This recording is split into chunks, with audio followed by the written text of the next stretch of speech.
সম্মানিত সুধী মণ্ডলী, সবাইকে ভালোবাসা এবং শুভেচ্ছা জানিয়ে আজকে একটি বিষয় নিয়ে আলোচনা করব।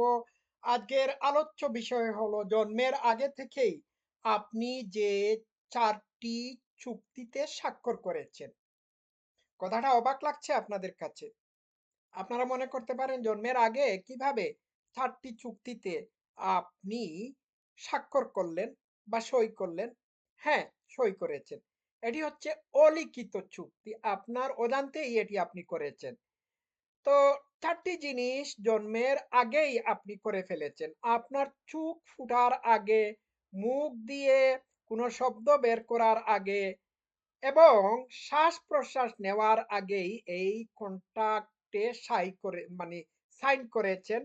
এটি একটি অলিখিত চুক্তি। কাগজ কলমে আপনি সাইন করেন নাই। নীরবে এই অলিখিত চুক্তিটি আপনার স্বাক্ষর করতে হয়েছে। আপনার আপনার অজান্তেই এটি হয়েছে। তো একটা কথা মনে রাখবেন, জীবন আপনার জন্য ঝুঁকে পড়বে না। পৃথিবী আপনার কাছে ঋণী নয়, কোনো কিছুর জন্য ঋণী নয়। দুঃখে সুখে থাকুন, কষ্টে থাকুন, ঝড়-ঝাপটা, বিপদ-আপদের মধ্যে থাকুন না কেন, সিজন চেঞ্জেস, সিজন চেঞ্জ।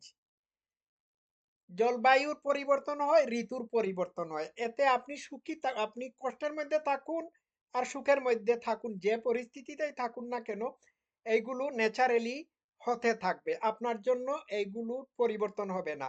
সূর্য পূর্ব দিকে উঠবে, পশ্চিম দিকে অস্ত যাবে। আপনি সাকসেসফুল হন জীবনের কোনো ক্ষেত্রে, অথবা আপনি পরাজিত হন কিংবা ফেইল করুন, তাতে কোনো কিছু যায় আসে না।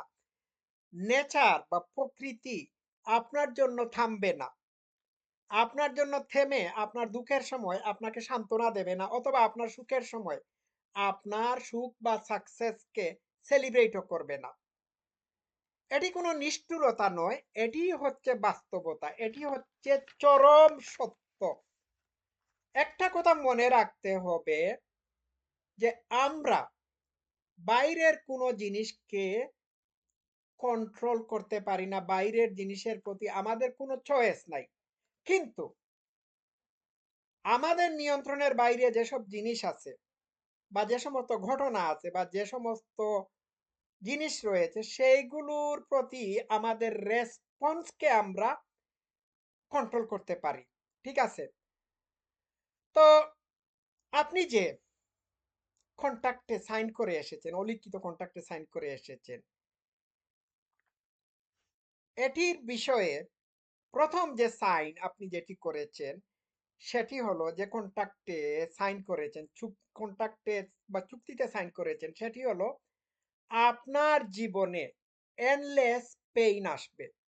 হুম? আপনার আপনার হারানোর জিনিস থাকবে। আপনার আপনার প্রতি বিট্রেল করা, আপনি বিট্রেলের মুখামুখি হবেন। এগুলো আসবে। ঠিক আছে? তো এইগুলো যখন আসবে, এইগুলোর প্রতি আপনি কোনো অভিশাপ দিতে পারবেন না। কাজ করলেও কোনো কাজ হবে না। ঝড়কে অভিশাপ দেওয়ার মধ্যে, ঝড়-ঝাপটা, বৃষ্টি বাদলকে অভিশাপ দেওয়ার মধ্যে কোনো কৃতিত্ব নাই। বরং এগুলোর মধ্যে থেকে এগুলো অতিক্রম করাটাই হচ্ছে শিল্প বা জীবনের স্কিল। যারা মানিয়ে নেয় তারা এইগুলোকে সহ্য করে আবার রাইজ করে, পড়ে যায় আবার উঠে যায়। এটাই হচ্ছে জীবনের বাস্তবতা। আপনি যখন সমুদ্রে একটি জাহাজের নাবিক হবেন, তখন ঝড়-ঝাপটা আসলে পরে আপনার কাজ হবে না ঝড়-ঝাপটাকে বকাবকি করা, গালিগালাজ করা বা অভিশাপ দেওয়া। এক্ষেত্রে আপনার কাজ হবে দক্ষ পাইলটের মতো ঝড়-ঝাপটার মধ্য দিয়ে সমুদ্র পার হওয়া বা টিকে থাকা। That is the life skill. এটা হচ্ছে নাম্বার 1 চুক্তি। ২ নাম্বার চুক্তিটি আপনার মনের অলক্ষ্যেই হয়েছে, সেটি হচ্ছে আপনার জন্মার আগেই হয়েছে, যে আপনি চুক্তি করেছেন যে আপনার জীবন জন্মের সাথে সাথেই অতিবাহিত হচ্ছে। এটি এটি আপনার আপনার অলিখিত চুক্তির মধ্যে পড়ে। ওই যেদিন আপনি ভূমিষ্ঠ হবেন ওই দিন থেকেই আপনার অদৃশ্য ক্লক বা ঘড়ি কাউন্টডাউন শুরু করবে। ঠিক আছে? তো একটা কথা মনে রাখতে হবে, জীবন যখন আপনার জন্মের সাথে সাথেই বা ভূমিষ্ঠ হওয়ার সাথে সাথেই অতিবাহিত হচ্ছে, তাহলে প্রতিটি ক্ষণ, প্রতিটি মুহূর্ত আপনার জীবন থেকে চলে যাচ্ছে কোথায়, কোন দিকে চলে যাচ্ছে? মৃত্যুর দিকে চলে যাচ্ছে। তো এই কথাটি আপনার মনে রেখে আপনি কি কি করতে হবে? আপনি আপনার জীবনের প্রত্যেক দিন, প্রতিটি মুহূর্ত, প্রতিটি সময়কে আপনি ব্যবহার করবেন। কারণ আপনাকে মনে রাখতে হবে যে আপনার প্রতিটি দিন, প্রতিটি মুহূর্ত চলে যাচ্ছে, চলে যাচ্ছে। আপনি মৃত্যুর দিকে ধাবিত হচ্ছেন। জন্মের পর থেকেই আপনি মৃত্যুর দিকে ধাবিত হচ্ছেন, কাউন্টডাউন শুরু হয়ে গিয়েছে। এক্ষেত্রে আপনার কাছে ডেথ হচ্ছে আপনার রিমাইন্ডার। আপনার মৃত্যু আপনার সাথে ছায়ার মতো থাকে। এটি আপনাকে স্মরণ করিয়ে দিতে হয় যে কালকের জন্য আপনি বেঁচে না থাকতে পারেন অথবা ভবিষ্যতে আপনি থাকবেন না। যখন আপনি এটি মনে করতে থাকবেন, আপনি যখন এইভাবে মৃত্যুকে মনে করবেন, তখন আজকের দিন, এই মুহূর্ত মৃত্যু কেড়ে নেওয়ার আগে আপনি কাজে লাগাবেন, আপনি ব্যবহার করবেন।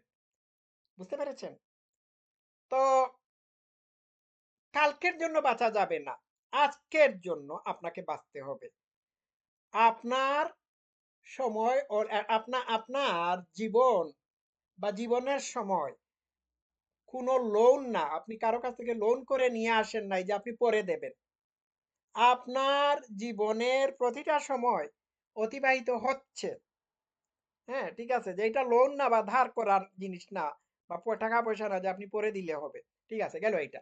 ৩ নাম্বার, আপনার যে মন বা মাইন্ড,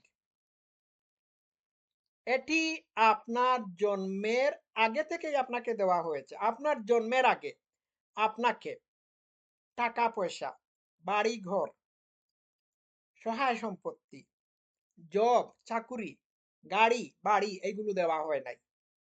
জন্মের আগে থেকেই আপনাকে যে জিনিসটি দেওয়া হয়েছে সেটি হচ্ছে আপনার মাইন্ড, আপনার মন, আপনার মগজ। হুম? তো যে জিনিসটি আপনাকে জন্মের আগে থেকেই দেওয়া হয়েছে সেই জিনিসটির সাথে আপনার উইল ফোর্স, আপনার ইচ্ছা শক্তি, আপনার ক্যাপাসিটি টু চুজ এইগুলো দেওয়া হয়েছে। তো আপনার কাছ থেকে আপনার টাইটেল, প্রভাব প্রতিপত্তি, সম্পত্তি এইগুলো কেড়ে নেওয়া নেওয়া হতে পারে, চুরি করা হতে পারে। আপনার ভালোবাসার মানুষ আপনাকে ছেড়ে চলে যেতে পারে। কিন্তু আপনার মন তো আপনার সাথে আছে। এটি আপনার সাথেই জন্মের আগে ছিল, মৃত্যুর আগ পর্যন্ত থাকবে। তাহলে মন যখন আপনার আছে, তখন এই মনকে আপনি কিভাবে ব্যবহার করবেন সেটি আপনার উপর নির্ভর করবে। সবাই আপনাকে ছেড়ে চলে যেতে পারে, সবকিছু হারাতে পারেন, কিন্তু মনকে তো হারাচ্ছেন না। সুতরাং মনের ব্যবহারটা কিরকম করবেন সেটি আপনার উপর নির্ভর করে। তো এটাই হচ্ছে আসল কথা। তো এখানে একটি কথা মনে রাখতে হবে। আপনার মনের গহীনে বা গভীরে কেউ আপনার পারমিশন ছাড়া ঢুকতে পারবে না। আপনার কনসেন্ট ছাড়া ঢুকতে পারবে না। আপনার মনের ভিতর কি চাষ করবেন এটি আপনার উপর নির্ভর করে। কেউ আপনাকে জোর করে এইগুলো আপনাকে আপনার মনের ভিতর ঢুকিয়ে দেবে না। আপনার পারমিশন ছাড়া হবে না।